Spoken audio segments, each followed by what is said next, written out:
Welcome to the Emergency Management Network interview series, Leaders and Innovators, brought to you by Buffalo Computer Graphics, DLAN, one unified solution for all your emergency management needs.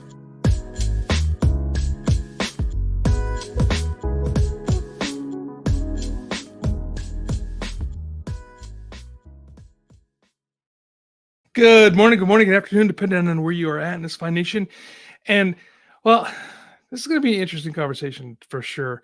So the other day I was going through Amazon Prime, came across this movie. And we're going to get into this movie pretty deeply here in a second. And you guys have listened to me for a while, know that I like to listen to my documentaries and see what's going on in the world. And Ralph Bloomer's created a movie called about elements, and it's about wildland fire and how we can actually make a difference in fighting the fires before they start, and really what impact that means here to our community. And here in California, realistically in the Southwest, as we talk about the disasters that we prepare for a lot, wildland fire is the big one. Even those of us that are in the urban setting, we always have teams that are going to go out and fight wildfires. So even all of those urban setting fire departments have to think about it. And Ralph, welcome to the show. Thanks for having me, Todd. What made you dive into this topic? And I know that we'll get into what the story is a little bit more, but what brought you to make this film? Well, I have been involved in things related to wildfire since the early 2000s. And about 2001, I was contacted by a whistleblower whose job for the Forest Service was to light fires, put fire back on the land, prescribed fire in eastern Oregon and Ponderosa pine forests. And he was a specialist in, doing low intensity fire, clear the understory, and knowledgeable about, the big trees and the big trees' capacity to survive fire.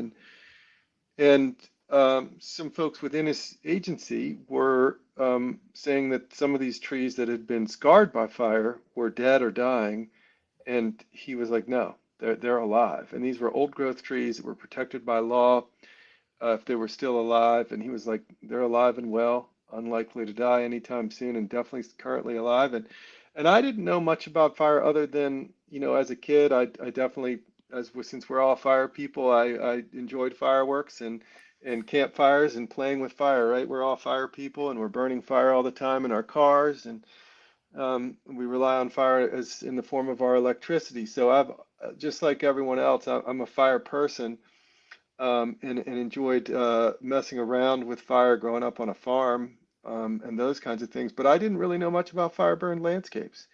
And I went out there with a botanist and a plant physiologist and some other experts, and I was really surprised. I was expecting to see, a burned, destroyed landscape, as often it is catastrophized in the media. And instead, what I saw was a lot of wildlife, a lot of life, trees that had the capacity to survive, fire. It was just more like the trees were like a kid falling off a bicycle and scraping their knee, right? The fire scars were no big whoop for these trees. And I learned so many cool things. Todd, you say you like watching documentary films. I learned things like ponderosa pine bark is the source of the technology that was used on the space shuttle tiles, right? The space shuttle tiles are thick, they have gaps around them. When a space shuttle comes in, it's heating up thousands of degrees, and those tiles shed heat. Same on the ponderosa pine. Thick bark, gaps in them, they shed heat. Cambium doesn't get hurt, tree survives. It can lose a lot of needles. It can lose all of its needles and it'll flush new needles. So many cool things. Essentially, what I learned was fire burned landscapes, unlike a house, isn't destroyed. It's actually like either a lot of things survive, or even in a high severity patch, it's like turns into a young person. And then that young person is like all young people, full of noise, full of potential, sprouting every which way. And so I kept working on this issue, and I just was frustrated and hopeful and enlightened and frustrated and hopeful and enlightened, variously depending on who I interacted with around burn landscapes, and did a lot of stuff related to working with conservation groups, tribes, and I'm trained as an attorney, and I spent a lot of time in the court system over the management of public lands in the state of Oregon, Washington, Alaska, and Northern California, and just learned a lot from interacting with scientists. And so that was a pretty long career in doing that, teaching forest law and policy, natural resources management. And then that kind of changed for me. About 7 years ago, we had a big fire outside of where I live in the gorge. Kid threw a firework. It was a windy day. It was drought. And that fire just raced 24 miles in 8 hours. Ash rained down on the city. People wondered what was going on, and the community that I had worked with in the public education philanthropy space, and I'd done some documentary films that I'd worked on about dam removal, some short form video. They were like, you're connected in this space, you understand it, you know the scientific community. Can you help the community understand this event that occurred in a beloved place, the Columbia River Gorge? Now, luckily, the Columbia River Gorge is not very well developed, right? It's undeveloped and protected, so there was only one structure that was lost. It was an unoccupied structure. So I just started doing short form storytelling, short form videos. They were picked up by the statewide news media, by public broadcasting. They were really popular. And one thing led to another, and we got a seed grant from National Geographic. And I kind of started on this one piece that was one of three dominant beliefs around fire. Fire destroys the forest, fire kills all wildlife, and fire can and should be controlled by man are really the three. And so I started, Todd, on how do we let people see what the science is telling us and what we're seeing when we actually visit high severity patches of burned forest. And that ended up being time lapse and wildlife Mm.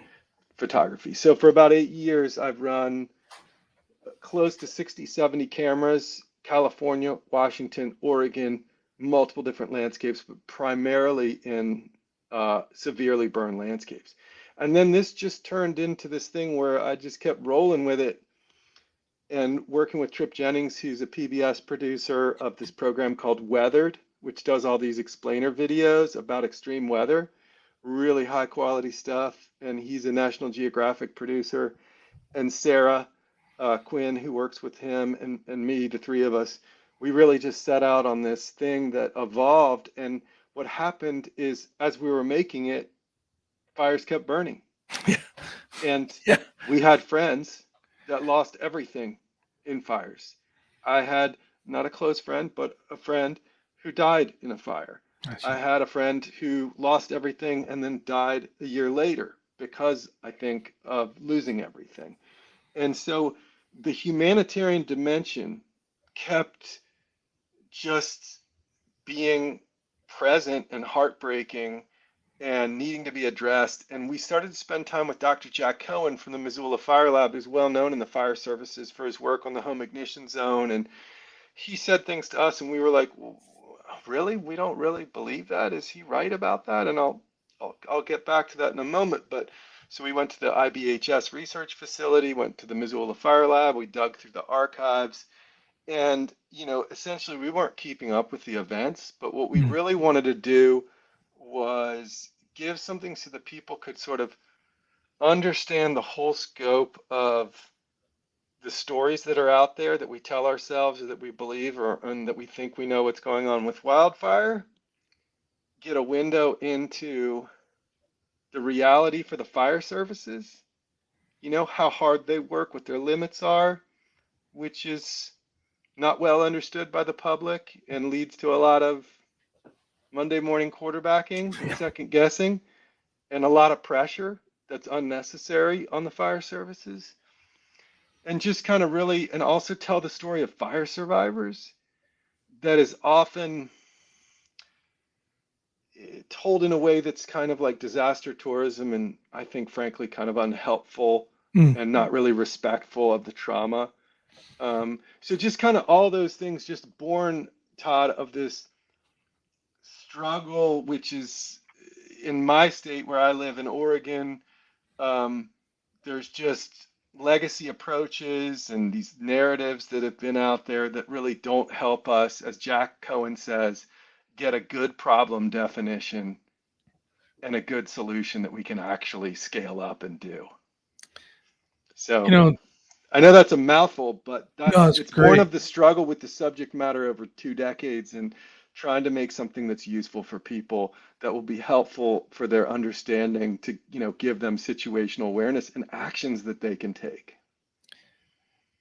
First of all, the film that you made is visually stunning, um, and the stories is amazing. It's one of these things that I'm going to be using for a class for I teach and for my classroom to watch to really listen to what's going on. When I grew up upstate New York. We had pine forests that we would burn. I say we, the collective, we would burn on purpose because they needed to have that fire to germinate. If they didn't burn, they wouldn't the pine trees wouldn't be able to produce their seedlings. So I learned that a long time ago, and this is I'm a pretty old dude now. So this is back in the 70s and 80s. We knew that, where I grew up, that we needed to have that fire to occur for the seeds to burn. We'd go take a look at the pine bush, and as kids we'd go tour it, and they would talk about this back then. And when I came out here to California, and we would put these fires out pretty quickly, as possible, mostly because they're going to impact humans, right? And so throughout my studies and my years here, and um, I've I really believe that disaster, and I know other people will probably back me up on this as well. Disasters don't occur until humans are impacted. So we can have natural fires burning all through, say, like Montana, right, as a good example, where they're not going to touch humans. We should just let those burn because it's good for the forest. And I think that's the right way to do it. But when we're getting here where I live in the Wooey myself. It's mostly just sagebrush and a lot of mustard seed plants and things like this that are up there, Mhm. and we're trying to keep that from burning by using cows and sheep and goats and stuff like this to go up into those to eat it. And we can do these things to prevent fire that doesn't include spending hundreds of thousands of dollars and the millions of dollars and putting people's lives at risk to put them out. We can prevent them beforehand. um, why aren't we seeing more programs with, and I don't mean to prescribe burdens in the way to stop the fire, which we were talking about earlier, but the idea of being able to use a prescribed fire to be able to germinate seeds, and to be able to use animals to keep the fire fuel down, like you've seen other projects that are happening here in Southern California. And I'm going to ask one more question, and this is something I learned from another film actually I watched, and it's interesting that the Native Americans used fire in a positive light too. Those that lived in the Yosemite Valley to be able and they lived and they burned every year to be able to live with nature in that aspect. Why do we lose those lessons? Yeah. I think one of the things, so Elemental Reimagine Wildfire, just to sort of pick up on one thing, saying you were going to use it for your class, I'll just mention that we have developed curriculum for 6th through 12th grade, and it's also probably going to be used in a university and graduate level setting. And it's the first of its kind curriculum that focuses on what can you do to your home and community to prepare it before fire comes to resist ignition. And so if you think about the vast landscapes of California or Oregon or Washington or the West, you're talking tens, hundreds of millions of acres, right? It's a vast sea of vegetation. It's an ocean it's an ocean of vegetation. It's grasslands, it's shrublands, it's forests, it's different forest types, subalpine forests, mesic temperate forests, right? And what we're seeing now is instead of a cool, wet climate period, Todd, we're seeing a drier, extended drought, thirstier atmosphere. And some of these concepts are to some extent unpacked in Elemental Reimagine Wildfire. But that's what we're seeing, like recently with the Park Fire. You know, it was generating its own fire weather, its own fire tornadoes. The fire was burning 70% of, or roughly around 70% of it, up until it was around 300 to 400,000 acres, was grassland shrubland. That landscape had been heavily grazed, and from the reports that I've gotten locally, had been converted to a lot of fields of invasive cheatgrass and within oak woodlands. So that just burns really hot and fast. And just take 400,000 acres. I mean, the question becomes not whether you can thin or alter the vegetation on a particular patch of that landscape, and if it burns, will it burn less severely? The question is, what can you do over the vast landscape over space and time? And what do you get? What do you buy for doing that? And so in the film, remember there's the scene with Jack Cohen igniting the boreal, a dense forest that burns at high intensity. And he ignited with a flamethrower a crown fire. And what he determined was that the intensity of the crown fire did not ignite the wall sections of the structures that he built at more than 66 feet away, and really only charred them at 60 feet, and at 30 feet only ignited a few of them. And so that's magic, right, for what we do, because it tells us that we actually don't need to try to influence the intensity of fire over vast landscapes to protect homes and communities. What we need to do instead is the 0 to 5 home ignition zone, the home assessments, the keep the gutters clean, remove the gutters if we don't need them.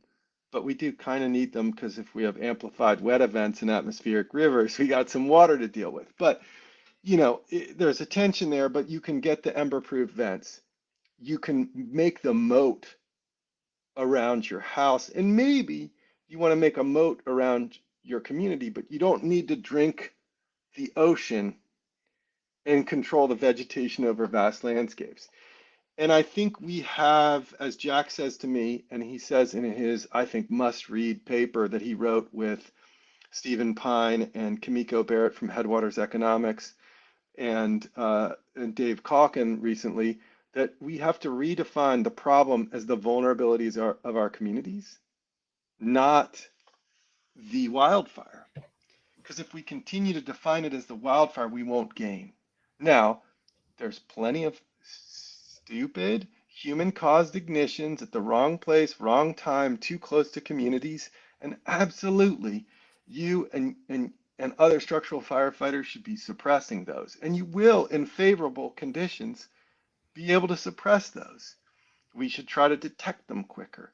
And the challenge we're in is that with wildfire, we're being asked to hold ideas that seem paradoxical and in tension, right? And you see this in Elemental Reimagined Wildfire. You have the Yurok lighting fires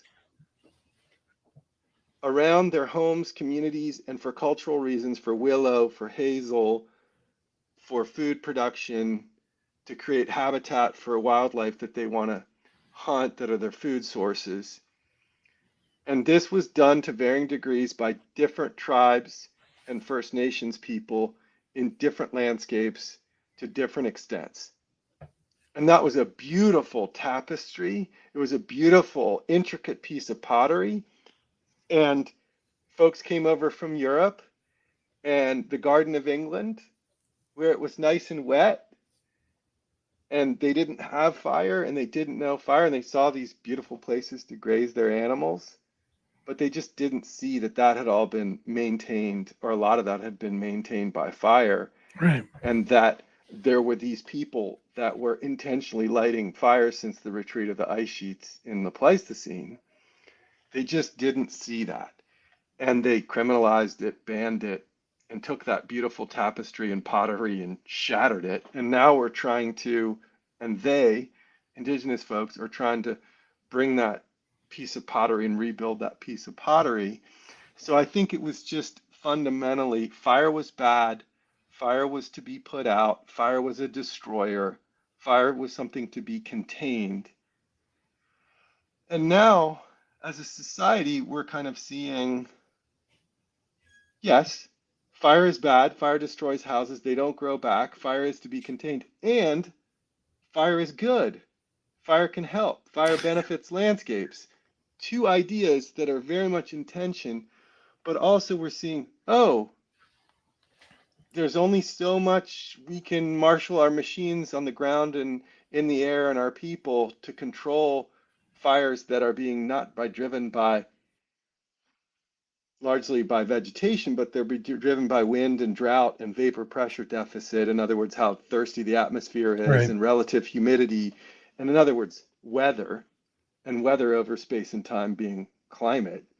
And you actually see the signal, which was in the film. We did a graphic which showed that like during the Dust Bowl, we had like, this much fire and then it went down and now it's going back up.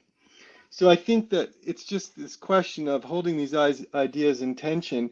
I think if we focus from the home and the community outwards, whether it's the goats or with intentional fire or, thinning a moat around a community, we have to recognize fundamentally that the main thing we need to alter to be able to reduce the burden on firefighters, keep stable insurance markets, keep our insurability, bend down the risk curve, is preventing structure ignition.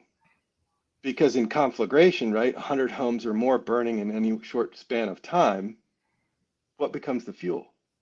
Not the cheatgrass, Right. not the trees, it's the homes. Oh, And and so I think that that's a fundamental reimagining of our relationship with fire, but also there's a very hopeful piece in that, which is that unlike all the other hazards that you deal with and that we deal with and we live with, flood, hurricanes, there is actually things we can do that won't make us fireproof, but they'll make us very fire resistant. We've done it in urban cities, like to get rid of, the Great Chicago Fire, yeah. type things. We've done it. We just now need to do it in suburban interface places, but we need to redefine it as our vulnerability and reducing our vulnerability, and because of where we've built. Now, So when we talk about fire, though, I mean, I know that we're being very U.S. centric in this conversation. It's not just the United States that's facing this problem. You have it in Australia, New Zealand, Japan, Europe, Italy, for instance, and Spain last year had some pretty significant wildland fires. So this is definitely a conversation that needs to be worldwide. So I know in our case, our experience and our lived experiences here in the United States. So I think just want to mention that to the audience that even though we're talking here in the United States, it's definitely something that can be applied internationally speaking. Um, yeah, that I being said, appreciate that. I would just say that, Dr. Lori Moore Merrill of the U.S. Fire Administration held the first ever World Fire Congress, and I was lucky to be invited and attend, and it was fascinating. It was like a UN style event, and there was fire services from all the countries. I think there was like 70 representatives, maybe somewhere around that, from all these countries, the Pacific Islands, from Asia, from Europe, from Canada, from the United States, from Saudi Arabia, from Africa. It was fascinating, and you are right. We are all facing a hotter, drier, more fire-prone world, and the realities of conflagration and structure-to-structure ignition and insurability. It's interesting. What's really been fascinating for me is to see how the different cultures and the agencies and the understandings help us see things in a new way and compare and contrast those. I, I I think about the urban planning. Um, that's my education background, public policy and urban management, and we did do a good job of basically fire coding firefighters out of business sometimes, where we're mostly running EMS calls. I think it's like a 90-10 split on what the percentage wise of calls to EMS calls to fire calls. Um, can we do that same type of outreach and changing the way we look at fire response in the wildland setting? Yeah, I think so. I mean, the things that have given me the most hope, I think I was talking earlier about feeling equally frustrated and sometimes hopeful and inspired and then frustrated, that continues. But in the terms of inspired and hopeful, is the communities in California, Colorado, Oregon that I've interacted with and some in Canada, um, that are working with the fire services to think about ready set as something that's not happening when you're in a level 1 or level 2. It's happening 6 months to a year before. And you're doing the mitigations that Jack Cohen researched and that NFPA training tells us about, right? But you're doing them in a way that it's an assessment. The homeowner gets ding on their phone or their laptop. They can look at it. It prioritizes the actions. You create a force multiplier. It's neighbor to neighbor. They get their homes ready, so they're less likely to ignite. They're doing these assessments once every 3 years. 70+% of the people are doing them. The actions in there, the top 5, top 6, whatever, 7 actions, and you're collectively bending down the risk curve so it's less likely to ignite, both in structures, let's say in a canyon or in a landscape where they're very close together and they don't have more than 5 feet of separation, and the ones that I think actually you can control your destiny more the more rural you are because you don't have the neighbor that hasn't done the things.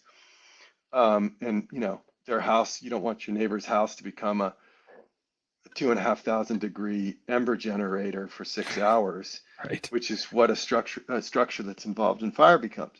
So, yes, I think that structural fire surfaces play a critical role because they're super trusted, right? And it's that neighbor to neighbor. And if the structural fire service is like has a database that tags the houses that have done the things, right? They know what's more defendable versus they got to show up and try to throw the wood pile away from the house or Right. cut down and remove a juniper, which is gnarly. That's, can burn at 800 degrees and crack windows because it flash burns. So I think it's that piece is a really important role that the structural fire services can be part of not only doing that work, but the storytelling, right? The stories, I call them, I've been working with this wonderful fellow named Frank Freevault, who's a fire captain, now runs the California Polytechnic Wildland Urban Fire Institute, and we call it Stories to End Conflagration, he and we've been writing about it and hoping to get something in the Firehouse magazine or Fire Engineering because we think that you all are critical, you and the fire services and first response, in bringing these actions to the people, making it simple, distilling it down, making it clear that this is a weekend project, that this is a thing that middle and high schoolers can get involved with, that this is something you can do about climate change versus expecting somebody off in DC to do it. Right. Absolutely. That's the fight that we have all the time of trying to keep people to keep their exposures clean and protected. And it's time and time again. Even if, for instance, that home in Hawaii, which just happened to have some work done on it, that survived the fires. It works, and I think that's just one thing that we need to tell those stories and get those out there to the public. I really appreciate the fact that you put this documentary together and what it really means. I do recommend that everybody take a look at it. The link to the Amazon or to Prime will be in the show notes here, so you can just click onto it if you guys have Amazon Prime. If you don't, I don't know where else can you find it, Ralph? Yeah, so it's on Apple TV, Amazon Prime, Google Play, and if you go to elementalfilm.com, um, and the film. The name is Elemental Reimagine Wildfire. You'll find it there. We anticipate we will be on PBS in November, and we'll be rolling out curriculum for school teachers or anybody that wants it. In this next several weeks, we've spent about a half a year making that at the request of a lot of communities where we spent time. And yeah, so go to Elemental Film or click on the link if you're an Amazon subscriber. And then in other countries, it's on broadcast and on public television. And thank you for Yeah, taking an absolutely. interest in it, Todd. Yeah, and we'll put all those links down there too, by the way, just so it's not just Amazon. Hey Ralph, one of these days, like maybe we could arrange something to come down here in Southern California, and we can do something live together, and maybe do a show of the film, and bring some SoCal people into watching it and do a question and answer. What do you think? Yeah, I'd love to come down. I'm actually going to be down there, Todd, twice this year. Well, I'm going to be in California 3 more times this year, but twice in SoCal. I'm going to SLO, San Luis Obispo, Beautiful. to do a thing with Frank at the opening of the Wildland Urban Fire Institute at Cal Poly. I'm probably going to go to either Ventura or Santa Barbara and do a thing there. And then I'm looking at going and checking out the community fire brigade thing that's emerged in Malibu in the wake of the Woolsey fire that you're probably familiar with. Absolutely. And I know those folks, and I find it super impressive what they're doing and the support that they're getting from LA County Fire and the political leadership and how they can be a force for communicating evac. I think that's fascinating. I'm working on a documentary about fire in Colorado. I'm working on a series pitch, big dream series pitch to a little known streaming service called Netflix, and and among other things, I'm producing this next episode on wildfire for PBS Weathered about fast fires, which goes into that fast fires are the destructive fires, fast fires are the target conditions where you have community loss, and explaining all of that and interviewing a number of folks that are really knowledgeable about that. But so I'm going to be down there also in Pasadena doing a presentation to the American Geological Society or the Geological Society of America. I think it's the Geological Society of America.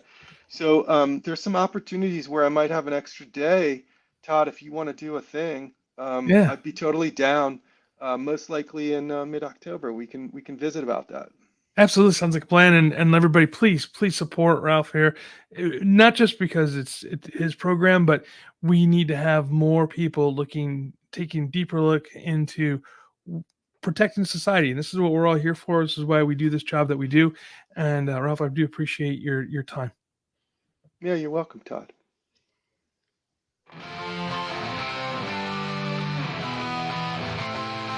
When the sirens scream out loud, we're the voice that breaks the cloud. Heads held high when things go wrong, we'll guide you through with strength and song.